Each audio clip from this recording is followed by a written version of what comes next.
வணக்கம் நேயர்களே. பார்த்தேன், ரசித்தேன், படித்தேனுக்கு உங்களை அன்புடன் வரவேற்பது சுதா ஆழ்வான்.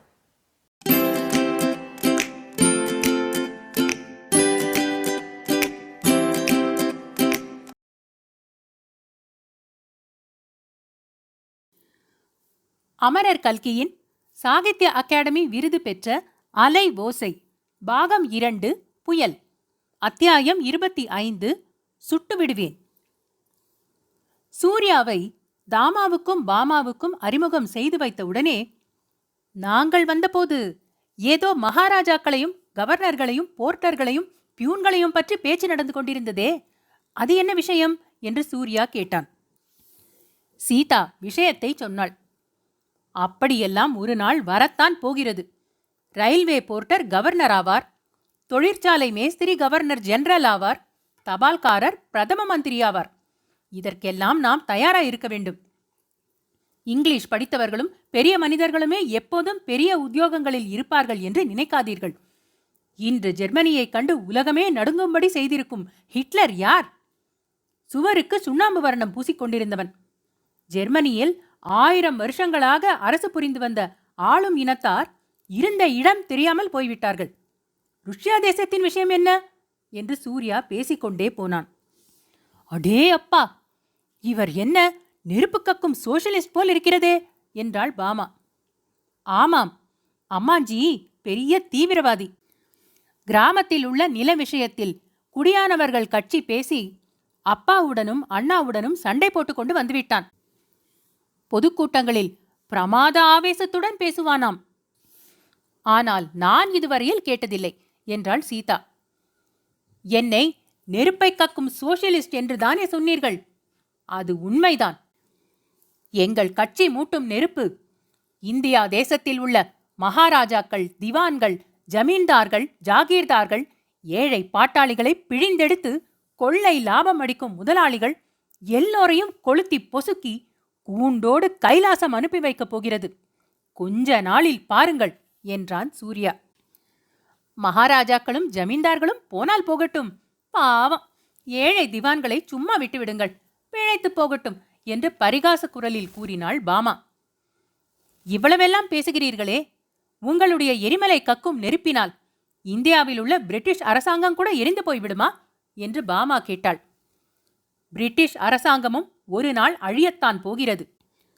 இப்போதைக்கு இந்தியாவில் உள்ள பிரிட்டிஷ் அதிகார வர்க்கம் ஆஸ்பெஸ்டாஸ் கவச்சம் போட்டு தப்பித்துக் கொண்டு வருகிறது. ஆனால் இது வெகு காலம் நிற்காது. கூடிய சீக்கிரத்தில் இந்தியா அதிகார வர்க்கத்துக்கும் வரும் காலம் வரும் என்றான் சூர்யா. அது என்ன ஆஸ்பெஸ்டாஸ் கவச்சம்? இதுவரையில் நான் கேட்டதில்லையே என்றாள் சீதா. ஆஸ்பெஸ்டாஸ் என்று ஒரு புதிய செயற்கை பொருளை கண்டுபிடித்திருக்கிறார்கள். இதை நெருப்பு எரிக்காது, நெருப்பே பிடிக்காது. பிரிட்டிஷார் அத்தகைய ஆஸ்பெஸ்டாஸ் கவச்சம் போட்டுக்கொண்டிருக்கிறார்கள். அது என்ன தெரியுமா? அதுதான் இந்துக்களுக்கும் முஸ்லிம்களுக்கும் உள்ள வேற்றுமை. இந்துக்களையும் முஸ்லிம்களையும் பிரித்து வைத்துத்தான் பிரிட்டிஷார் இந்தியாவை ஆளுகிறார்கள்.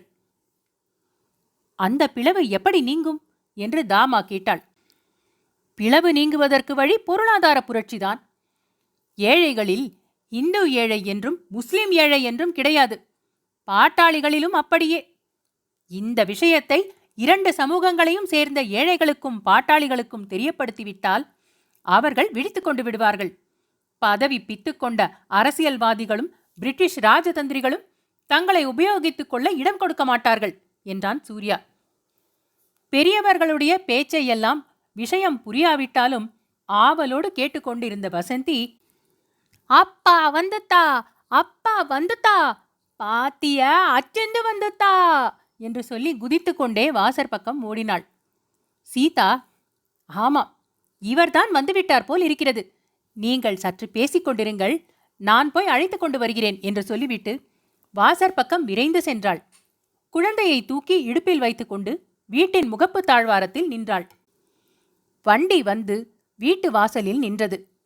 தாயார் இறங்குவதற்கு முன்னாலே ராகவன் அவசரமாக இறங்கி வந்தான். முகப்பு தாழ்வாரத்தில் நின்ற சீதாவை நெருங்கி, சீதா, ஊருக்கு எதற்காக அப்படி கடிதம் எழுதினாய்? ஒரு நாளைக்கு உன்னை நன்றாய் அறைந்துவிடப் போகிறேன். திமிர் அதிகமாகிவிட்டது. "தடி கழுதை" என்று சீரும் குரலில் கூறினான். "ஐயோ, இது என்ன? நான் ஒன்றும் எழுதவில்லையே" என்றாள் சீதா. பொங்கி வந்த அழுகையையும் ஆத்திரத்தையும் அடக்கிக் கொண்டாள்.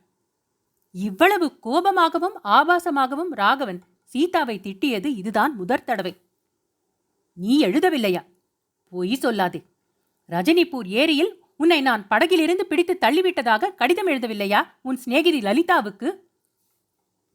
சீதாவுக்கு உண்மை புலனாயிற்று. சூர்யா லலிதாவுக்கு எழுதிய விஷயம் இப்படி இவர் காதுக்கு எட்டியிருக்கிறது. யாரோ தன் மாமியாரிடம் ஊரில் பிரஸ்தாபித்திருக்கிறார்கள். ரயிலில் இருந்து இறங்கியதும் இறங்காததுமாக மாமியார் அதை இவரிடம் சொல்லியிருக்கிறார்.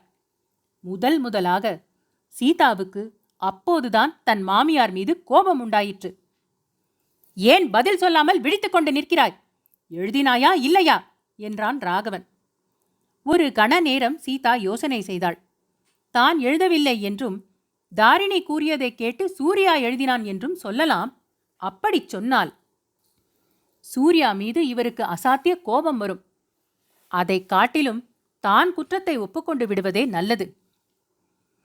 "நான் அப்படியெல்லாம் ஒன்றும் எழுதவில்லை" என்றும் சமாதானம் சொல்ல ஆரம்பித்தாள்.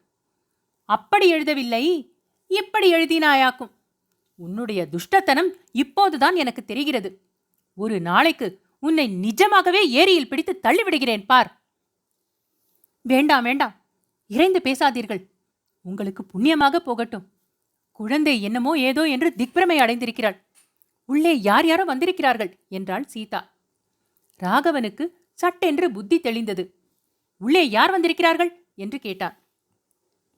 "தாரிணி வந்திருக்கிறாள்." "ஓஹோ" என்றான் ராகவன்.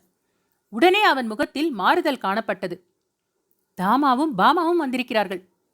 "அந்த சனியன்களும் வந்திருக்கிறார்களா? அதுதான் இவ்வளவு கும்மாளம் போலிருக்கிறது. வந்திருப்பவர்கள் அவ்வளவுதானா? இன்னும் யாராவது உண்டா?" என்று ராகவன் கேட்டான். "சூர்யாவும் வந்திருக்கிறான்." "அந்த ராஸ்கல் இங்கு எதற்காக வந்தான்? ஒரு நாளைக்கு அவனை ரிவால்வரால் சுட்டு கொன்றுவிடப் போகிறேன்" என்று முணுமுணுத்தான் ராகவன். சீதா அடைந்த மனவேதனைக்கு அளவே இல்லை. திடீரென்று இத்தகைய ராட்சச சுபாவம் இவருக்கு எங்கே இருந்து வந்தது என்று திகைத்தாள். இந்த சமயத்தில் காரில் இருந்து சாவகாசமாக இறங்கி வேலைக்காரன் சாமான்களையெல்லாம் எடுத்துவிட்டானா என்று பார்த்த பிறகு வீட்டுப்படி ஏறி வந்த காமாட்சி அம்மாள், "ராகவா, இது என்ன? நான் வந்ததும் வராததுமா நீங்கள் சண்டை பிடிக்க ஆரம்பித்து விட்டீர்கள்? உங்களுடைய சண்டையை பார்த்துவிட்டு நான் திரும்பி போய்விட வேண்டும் என்ற எண்ணமா? அதெல்லாம் நான் போக மாட்டேன், என் பேத்தியை விட்டுட்டு. வசந்தி, இங்க வாம்மா" என்றாள். அப்பா அம்மா சண்டையை பார்த்து திகைத்து போயிருந்த வசந்தி பாட்டியிடம் தாவிச் சென்றாள். அத்தியாயம் 25 சுட்டு விடுவேன் நிறைவுற்றது. அன்பான நேயர்களே, இது போன்ற மேலும் சுவையான கதைகள் மற்றும் கட்டுரைகள் கேட்க பார்த்தேன், ரசித்தேன், படித்தேன் எங்கள் சேனலுக்கு சப்ஸ்கிரைப் செய்யுங்கள். பொன்னியின் செல்வன், சிவகாமியின் சபதம், பார்த்திபன் கனவு போன்றவை பிளேலிஸ்டுகளாக வரிசைப்படுத்தப்பட்டிருக்கின்றன. ஏனைய பிற கதைகளையும் நீங்கள் கேட்டு மகிழலாம். தமிழ் கதைகள் கேட்க ஆர்வம் உள்ள உங்கள் குடும்பத்தார் மற்றும் நண்பர்களிடம் பகிருங்கள். மிக்க நன்றி.